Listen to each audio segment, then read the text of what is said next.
Hello అండి అందరికీ. ఈరోజైతే నేను ఈ శారీస్ బిజినెస్ ఎట్లా చేయాలి, ఎక్కడ తెచ్చుకోవాలి స్టాకు, ప్యాకింగ్ ఎట్లా చేయాలి, అసలు మన మార్కెటింగ్ ఎట్లా చేయాలి అనేది ఫుల్ డీటెయిల్గా చెప్తానండి. ఈ వీడియో అయితే ఎక్కడ స్కిప్ చేయకుండా మొత్తం నేను చెప్పింది అందులో వీడియోలో కూడా చూసుకుంటూ స్కిప్ చేయకుండా చూడండి. మ్యాక్సిమం శారీస్ బిజినెస్ అనేది హౌస్ వైఫ్సే చేయాలనుకుంటారండి. ఎందుకంటే ఇంట్లో పిల్లల్ని చూసుకుంటా ఏదో ఒకటి పని చేయాలి. సో నేను నా వంతు నేను కూడా ఇండిపెండెంట్గా ఉండాలి, నేనంటూ కొంచెం సంపాదించాలి, నా చేతిలో డబ్బులు ఉండాలి, నాకేమన్నా అవసరం వస్తే వేరే వాళ్ళని అడగకుండా నా ఖర్చులు నేను తీర్చుకున్నంత నాకు ఉండాలని ప్రతి ఒక్క హౌస్ వైఫ్స్ అయితే అనుకుంటుందండి. నేను అలానే అనుకున్నాను, నేను అలానే అనుకొని చాలా ఆలోచించే ఈ శారీస్ బిజినెస్ అయితే స్టార్ట్ చేశానండి. మీరు చేయాలనుకుంటున్నారా? ఫస్ట్ శారీస్ బిజినెస్ అనేది, శారీస్ అంటే శారీస్ క్లాతింగ్ కానీ జ్యువెలరీ కానీ ఏదైనా కానీ నేను ఇందులో చెప్తాను, మీరు క్లారిటీగా వినండి, ఓకేనా? సో నేనైతే క్లాతింగ్ బిజినెస్ అనేది స్టార్ట్ చేశానండి. సో అందులో కుర్తీస్ ఉన్నాయి, శారీస్ ఉన్నాయి, పెట్కోట్స్, ఫాల్స్, మనకి ఇంకా బ్లౌజ్ పీసులు, కొన్ని కట్ పీసులు కూడా తెచ్చానండి. ఎంత ఎంత స్టాక్ తీసుకురావాలి, మనం ఫస్ట్ ఎంత ఇన్వెస్ట్ చేయాలి? సో ఇది ఫస్ట్ ఎంత మీరు స్టార్టింగ్ చేసే వాళ్ళు మ్యాక్సిమం అయితే ఒక 10,000 తీసుకురావాలండి. చాలామంది 5,000 అని చెప్తున్నారు, కానీ 5,000తో ఏం కూడా రాదండి. అందులో ఏం కూడా మనకు స్టాక్ మనకు అసలు ఫస్ట్ మనకి కనిపించదు. కస్టమర్లు వచ్చే వాళ్ళకి ఏ విధంగా కనిపిస్తుంది అనుకుంటున్నారు? సో 10,000 అయితే పెట్టండి. సో మీరు ఎట్లా అంటే మీ చుట్టుపక్కల ఉన్న వాళ్ళని చూసుకొని అయితే ఫస్ట్ స్టాక్ తెచ్చుకోండి. వాళ్ళు తీసుకుంటారు నిజంగానే, తీసుకున్న డబ్బులు ఇస్తారు. సో వాళ్ళని బేసిక్ పట్టుకొని మీరైతే స్టాక్ తీసుకొచ్చుకోండి. చుట్టుపక్కల ఎవరు లేరు, వాళ్ళు తీసుకునే వాళ్ళు లేరు, ఇది కూడా ఆలోచించుకొని వాళ్ళని అడగండి. ఫస్ట్ ఒక ఇద్దరు ముగ్గురిని సజెషన్స్ తీసుకోండి. అరే నేను ఇట్లా శారీ బిజినెస్ పెట్టాలనుకుంటున్నా మన గల్లీలో, సరేనా, ఓకేనా అండి. వాళ్ళు చెప్పే విధానం బట్టి మీరైతే ఆలోచించి శారీస్ బిజినెస్ అయితే స్టార్ట్ చేయండి. శారీస్ అంటే మన క్లాతింగ్. సో నేను ఇది ప్యాకింగ్ చేస్తున్నాను కదండి, నాకు ఏదో ఆన్లైన్లో వచ్చిన ఆర్డర్ అయితే కాదండి. ఇది ఏంటంటే నాకు సంబంధించిన వాళ్ళు ఎవరంటే నా అమ్మ వాళ్ళు కానీ అత్తమ్మ వాళ్ళ ఊరు కానీ ఆ ఊరు ఈ ఊరు అవన్నీ నాకు వాట్సాప్ గ్రూప్ అయితే క్రియేట్ చేశానండి. అందులో ఫొటోస్ అన్నీ తీసుకుంటూ పెట్టండి. సో అందులో వాళ్ళకు నచ్చినవి సెలెక్ట్ చేసుకుంటా నేనైతే వాళ్ళకైతే ఆర్డర్ అయితే చేసేసానండి. స్టాక్ ఎక్కడ తీసుకొచ్చుకోవాలి? సో కొన్ని మనం ఆన్లైన్లో చూస్తాము, ఇన్స్టాగ్రామ్లో చూస్తాము, వాళ్ళు అక్కడి నుంచి పంపిస్తారు అని, మన వీడియో కాల్లో చూసి పంపిస్తారు. మనం చూసింది ఒకటి, వాళ్ళు పంపించేది వేరే అండి. సో మీరే స్వయంగా మీకు దగ్గర ఉన్న ఏదైనా హోల్సేల్ షాప్ కానీ, లేదంటే మనకు హైదరాబాద్, బెంగళూరు, సో కొన్ని ఉంటాయి. మీకు వెళ్ళలేకుంటే హైదరాబాద్లో అయితే మనకు తెలిసింది మదీనా మార్కెట్ ఒకటి, ఇంకోటి అమీర్పేట అది ఉంటుంది మార్కెట్. సో నేనైతే బేసిక్గా మదీనాకి వెళ్తున్నాను. అక్కడ హోల్సేల్ షాప్లన్నీ సారీ సంబంధించిన ఏదైనా హోల్సేల్ షాప్లు ఉంటాయి. అక్కడ నుంచి నేను వెళ్ళి నేను చూసి ఫ్యాబ్రిక్ ఎట్లా ఉంది, క్వాలిటీ ఎట్లా ఉంది, మనకి రేట్ ఎట్లా ఉంది, సో నేను ఇవన్నీ చూసుకొని అయితే తెచ్చుకున్నానండి. అన్ని బాగున్నాయి, తెచ్చుకొని పెట్టుకున్నానండి. పెట్టుకున్న తర్వాత నేను అసలు అరే పోతాయా పోవా అని ఆలోచించకుండా నేనైతే ఫస్ట్ మార్కెటింగ్ అంటే ఒక ఇద్దరు ముగ్గురు చెప్పాను, గల్లీలా ఇలా తెచ్చాను చూడండి ఒకసారి వచ్చి అని, మనకు తెలిసిన వాళ్ళకు కూడా వేరే వాళ్ళకి చెప్పడము. ఇట్లా మనకి ఏంటంటే ఇంట్లో వర్క్ చేసే వాళ్ళు ఉంటారు, హోమ్ మేకర్స్, వాళ్ళకి చెప్పాలి. నేను హోమ్ మేకర్స్ ఎట్లా అంటే వాళ్ళు ఒక 5-6 హోమ్స్కి వెళ్ళి వర్క్ చేస్తూ ఉంటారు. సో వాళ్ళు తెలుస్తూ ఉంటుంది. సో వాళ్ళు వస్తారు, చూస్తారు నీ క్వాలిటీని, సారీస్ రేట్ రీజనబుల్గా ఉండడము, ఇలా తక్కువ ఉందంటే అందులో నచ్చింది తీసుకెళ్తారు. వాళ్ళు తీసుకెళ్ళడమే కాకుండా వాళ్ళు ఇంకొకరికి చూపించింది వాళ్ళకు నచ్చితే వాళ్ళొచ్చి తీసుకెళ్తారు, చూస్తారు మ్యాక్సిమం. ఇలా అండి మార్కెటింగ్ అంటే. సో ఇదే. ఓకే, స్టాక్ తీసుకొచ్చారు, పెట్టుకున్నారు, అలానే పెట్టుకున్నారు. 4-5 డేస్ అవుతుంది, ఎవరు రావట్లేదు, చూడట్లేదు అని ఇదొకటి ఉండిపోయింది కదా. సో దానికి మీరు టెన్షన్ పడిన అవసరం లేదండి. అస్సలు టెన్షన్ తీసుకుంటే మళ్ళీ అదో ఎక్స్ట్రా ఖర్చు. మనకి ఏంటంటే హెడేక్ వస్తుంది, చాలా మన హెల్త్ పరంగా ఇష్యూస్ వస్తాయి. మనం ఏంటంటే ఫుడ్ తీసుకోము, చాలా దీనివల్ల ఏంటంటే హెల్త్ వల్ల సరే మళ్ళీ హాస్పిటల్కి వెళ్ళడము అదో ఖర్చు. ఎందుకు అదంతా?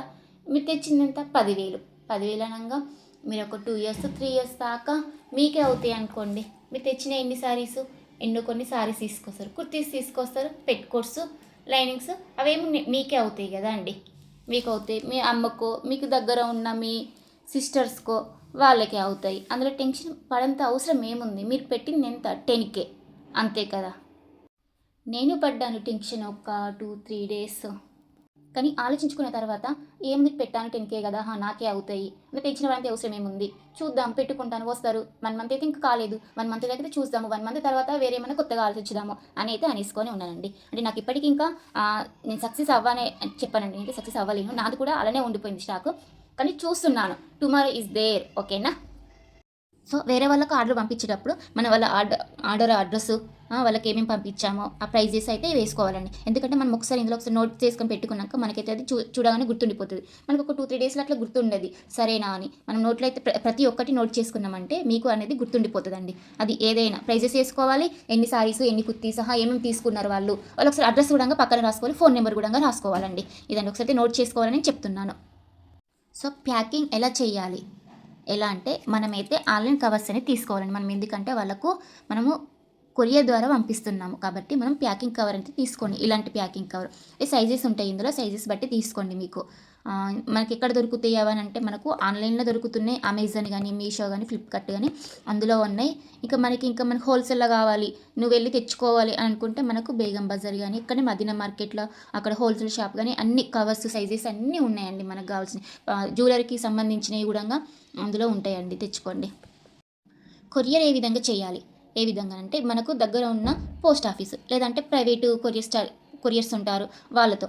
సో ఇలా వాళ్ళ అడ్రస్ అనేది మనము ప్రింట్ తీసుకొని వచ్చి పెట్టినంత అవసరం లేదండి, అదో పెద్ద వేస్ట్ ఖర్చు. ఇదనే మనకు వాళ్ళ అడ్రస్ ఏముంది, మామూలు అడ్రస్ కోసమే కదండి.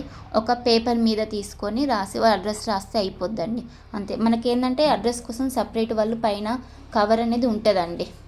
సో ఇవన్నీ చెప్పా కదా. మెయిన్ ఏంటి అంటే మనము స్టాక్ తెచ్చి పెట్టుకుంటాం కొన్ని, అందులో కొంచెం పోలేదు, మిగిలిన స్టాక్ ఉంటాయి కదండి, దాన్ని ఏం చేయాలంటే దాన్ని మనం ఏదైనా ఆఫర్లు పెట్టడం కానీ, లేదంటే దానికి ఇప్పుడు ఫర్ ఎగ్జాంపుల్ వీడియోలో చూపించినట్టుగా ఒక కుర్తీ ఉంది, ఆ కుర్తీకి ఒక ప్లాజా పాయింట్ ఇస్తున్నాను ఇలా. లేకుంటే దానికి కొంచెం మీరు దానికి తక్కువ ఉన్న రేట్ కంటే ఒక 20 అట్లా తక్కువ వేసి చెప్పుకోండి. లేదు ప్రైస్ అట్లనే అంటే ఇది ఒక ప్లాజా పాయింట్ ఎంత రేట్ పడుతుంది మీకు తెలుసు. సో అలా ప్లాజా కాకుండా మామూలు రేట్ ఎక్కువ అయిపోతుందంటే ఇలా మనం ఇది స్కార్ఫ్స్ తీసుకొస్తాం, దుప్పటాస్ కూడా ఫ్రీగా ఇస్తున్నాము అలా అని చెప్పండి. ఇది ఒక ఆఫర్ అంటే అని తీసేసుకుంటారు. మనకు కొన్న మిగిలిన స్టాక్లలో ఒక 2-3 తీసేసుకుంటారు అలా. ఇంకా అట్లా పోమగుణంగా ఇంకా మిగిలింది స్టాకు అని అంటే మనము ఇంకా వేరే కొత్త స్టాక్ తీసుకొస్తాం కదండి, ఆ స్టాక్లో వీటిని కలిపేసి అమ్ముకోవడమే. అది ఆ స్టాక్లో ఇది కొత్తగా వచ్చిందని చెప్పి మళ్ళీ దానికి కొంచెం రేట్ తగ్గించి అందులో అమ్ముకోవడమేనండి. అసలు కుర్తీస్ ఎలాంటి టైప్స్లో తీసుకురావాలి. సో మీకు దగ్గర ఉన్న వాళ్ళు చుట్టుపక్కల వాళ్ళు ఇలా ఉన్నారు, వాళ్ళు స్టూడెంట్సా, ఆఫీసు వాళ్ళ, లేకపోతే హౌస్ వైఫ్సా, ఇలా వాళ్ళకి తగ్గట్టుగా చూసి తెచ్చుకోండి. స్టూడెంట్స్ అయితే స్టూడెంట్స్ సంబంధించిన కుర్తీస్ వాళ్ళు తీసుకెళ్తారు, ఆఫీస్ వాళ్ళు అయితే ఆఫీస్కి సంబంధించిన వాళ్ళు తీసుకెళ్తారు. సో మీరు సెట్ వైజ్గా అది ఇది ఇద్దరు తీసుకురావాలంటే చాలా మనకి ఇంకా ప్రైస్ అనేది ఎక్కువైపోతుంది. మీరు ఏంటంటే వాళ్ళకు హౌస్ వైఫ్స్, స్టూడెంట్స్, ఆఫీస్ వేసుకునే విధంగానే వీళ్ళని బేసిక్గా ఉంచుకొని వారికి నచ్చిన విధంగానే అలాంటి కుర్తీసే తీసుకురా. Fabric main. ఇప్పుడు ఏంటంటే ఎక్కువ షైనింగ్ కానీ, కాటన్ కానీ ఇవంతా ఫ్యాబ్రిక్ యూజ్ చేస్తలేరు, చాలా జార్జెట్లో యూజ్ చేస్తున్నారు. కొంచెం మనకి ఏంటంటే ఇప్పుడు ఎక్కువ కలంకారీ టైప్లలో అట్లా యూజ్ చేస్తున్నారు. సో అలా ఆలోచించుకొని అయితే మీరు స్టాక్ అనేది తీసుకొచ్చుకోవాలండి. ఏదైనా ఇందులో శారీస్ కూడా అంతే. ఇవన్నీ చెప్పాను కదండి, అసలు చెప్తాను వినండి. అసలు ఏంటంటే శారీస్ బిజినెస్ చెయ్యాలా వద్దా అనేది మీరు ఒక 10 డేసా 15 డేసా అనేది ఫస్ట్ ఆలోచించుకోండి. మీ ఇంట్లో వాళ్ళని అడగండి, వాటిపైన మీరు అనుకొని శారీస్ బిజినెస్ చేయాలా వద్దా, చేస్తే ఏంటి, ఒకవేళ పోవా, ఇలా మీరు కొన్ని క్వశ్చన్స్ వేసుకోండి. మీరే వేసుకోండి క్వశ్చన్స్. పోకపోతే ఎట్లా, సరే పోకుంటే నేనే చూసుకుంటా అని అట్లా, సరే ఇంకా పోయినాయంటే సరే ఇందులోనే ఉంటా అని చాలా ఇట్లా ఆలోచించుకోండి. ఒక 1 మంత్ ఆలోచించుకోండి. ఇంకా ఏంటంటే ఇన్స్టాగ్రామ్లో రీల్స్ చూసి వాళ్ళు శారీస్ బిజినెస్ చేసినారు, వాళ్ళలాగా నేను చేయాలి, అరే వాళ్ళు ఇంత డెవలప్ అయ్యి నేను కూడా అవుతా కదా, ఇలా శారీస్ తీసుకొచ్చి ఇన్స్టాగ్రామ్లో అకౌంట్ క్రియేట్ చేసి ఆన్లైన్లో అమ్మడము, లేకపోతే ఆఫ్లైన్ వాళ్ళు తీసుకోవడం, ఇంత ఫేమస్ నేను కూడా అవ్వాలి అని మీరు వెంటనే ఇన్స్టాగ్రామ్ రీల్స్ చూసి వెంటనే తెల్లారి వెళ్ళిపోయి స్టాక్ తీసుకొచ్చి మనం స్టాక్ తీసుకోవడానికి వెళ్తాము. అక్కడ మీకు ఏంటంటే చూసిన కొద్దీ అన్నీ బాగా అనిపిస్తారు, ఇది తీసుకురావాలి అది తీసుకురావాలి, అక్కడ బిల్ ఎక్కువ అయిపోతుంది. సరే వచ్చాం కదా ఇలాగ తీసుకెళ్దాము అని మీకు అనిపిస్తుంది. అప్పుడు ఏంటంటే 10 కాడ మనం 10K అనుకొని పోతాము, కానీ మ్యాక్సిమం 25K 30K అట్లా అవుతుందండి స్టాక్. మీకు అక్కడ ఖచ్చితంగా అవ్వాల్సిందే, ఆ మైండ్ సెట్ అట్లా ఉంటుంది. సో ముందుగానే చెప్తున్నాను, ఆ మైండ్ సెట్ని తీసేసి నేను 10Kని తెస్తానని 10Kని తీసుకొచ్చి పెట్టుకోండి. ఒకవేళ చెయ్యాలనుకుంటే మీరు ఫస్ట్ చెయ్యాలా వద్దనేది ఒకటి ఆలోచించుకోండి. ఫస్ట్ దిగిన తర్వాతనైతే మనకు బిజినెస్ అనేది ఎప్పుడైతే మనకు లాభమే ఉంటుందని అస్సలు అనుకోకండి. ఫస్ట్ అయితే లాస్ అండి, మనం లాస్తోనే ఫస్ట్ మనం ఎక్కువ ఎదగలము. అసలు బిజినెస్ అంటేనే చాలా లాస్ అండి. ప్రతి ఒక్కరు చెప్తా ఉంటారు, నేను బిజినెస్ పెట్టడానికి లాస్ అయ్యాను. ఏదైనా సారీస్ బిజినెస్ అంటే సారీసే కాదండి, ఎనీ టైప్స్ ఆఫ్ బిజినెస్ ఏదైనా కానీ చాలా లాసే ఉంటుందండి. మనకు లాభం వస్తుంది అని అనుకుంటే అది నీ చుట్టుపక్కల వాళ్ళు, నీ దగ్గర ఉన్న కస్టమర్స్, నీ దగ్గర ఉన్న fabrics quality rates, reasonable rates వాటి బట్టి వస్తుంది. ఒకవేళ వాళ్ళని ట్రై చేస్తూ ఉంటే వస్తుంది మ్యాక్సిమం, అంతే. ఇంకా ఏమైనా డౌట్స్ ఉన్నాయంటే నాకైతే కిందనైతే కామెంట్ చేయండి. ప్రతి ఒక్కరికి రిప్లై ఇస్తాను, ప్రతి ఒక్కరికి ఆన్సర్ ఇస్తాను. ఎందుకు ఇవన్నీ చేస్తే నాకేమొస్తుంది అని మీరు అనుకుంటారు. నాకేమొస్తుందంటే నాలాగా ఒకరు అవ్వకూడదు. వాళ్ళు ఏంటంటే ఆలోచించి చెయ్యాలి, నేను చేశాను ఈ తప్పు అని.